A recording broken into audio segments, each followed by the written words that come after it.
এখন শুধু 30,000 33,000 কোটি টাকাতে লাইন 6 করা হয়েছে। এটার যে কাজের মান, আপনাদের যদি কেউ বুঝতে অসুবিধা হয় তাহলে আমার আর বলার কিছু নাই। আমাদের যে কস্ট হয়েছে, এই কস্টে পৃথিবীর সবচেয়ে ভালো মেট্রো হওয়ার কথা। আমার স্ট্রাকচারের ডিজাইন হলো 100 বছর। 100 বছর একটা ডিজাইন করেছি, আর আমি প্রথম বছরই এটাকে নিয়ে সন্দেহ আরম্ভ করব?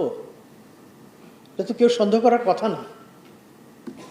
তো বলেই দেওয়া হয়েছে 100 বছরের structural guarantee, design has been done for 100 years. তারপরে এই বিয়ারিং প্যাডের ওরা গ্যারান্টি দিচ্ছে, লাইফ দিচ্ছে 30 বছর, 50 বছরের, 50 বছরের বিয়ারিং লাইফ সাইকেল দিছে। আমি 1 বছর হয়নি, আমার ডিএনপি শেষ হয়নি এখনো আমি এটা নিয়ে দুশ্চিন্তা ঘুমাবো না? এটা কি হতে পারে? এটা হঠাৎ করে পড়ে যায় নাই, এটা হঠাৎের জিনিস না। এটা হওয়ার জন্য 4টা রিজন।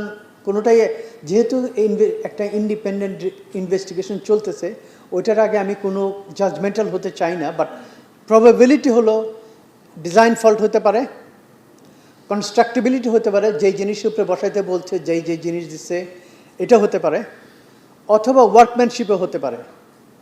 যেই কমপ্লায়েন্সে ডিজাইন করা হয়েছিল, যেটা বলা হয়েছিল সেটা হয়তো কন্ট্রাক্টর করে নাই। চতুর্থ হতে পারে যে বুঝে না করতে, যে কনসালটেন্ট, আমরা প্রায় 1000 কোটি টাকার উপরে ব্যয় করেছি এটা কনসালটেন্সির জন্য, তারা ঠিক মতো বুঝে নেয় নাই। চারোটাই, এটা কম্বিনেশন অফ অলও হতে পারে, অথবা ইন্ডিভিজুয়ালি কোনোটা কন্ট্রিবিউটও করতে পারে। তো যেহেতু একটা কমিটি ইনভেস্টিগেট করতেছে, ওই পর্যন্ত আমি আজকের প্রেস কনফারেন্স হয়তো জাজমেন্টাল হতে চাই না, বাট অল আর পসিবল। সুতরাং কেন হয়েছে ওটা ইম্পর্টেন্ট না, ইম্পর্টেন্টটা হলো ওয়ে ফরওয়ার্ড, আমরা কিভাবে এটা প্রিভেন্ট করতে পারি। ঠিক আছে? বুঝে নেওয়ার দায়িত্বটা কনসালটেন্টের, যার জন্য আমরা বিদেশি কনসালটেন্ট রেখেছি। তাদের বুঝিয়ে নেওয়া, আমাদেরকে বুঝাই দেওয়ার দায়িত্ব। এটা একদম very clear and without any degree of ambiguity. ডিএমটিসি TL হলো এমপ্লয়ার, তারা ওদের কাছ থেকে বুঝে নেবে। যেমন এই প্যাকেজটা এখন আমরা বুঝে নেই নাই, বিকজ এটাতে এনাফ ডিফেক্ট আছে। আমরা এনাফ কমিউনিকেশন করেছি যে এই ডিফেক্টগুলি সারার পরে আমি বুঝে নেব। ঠিক আছে?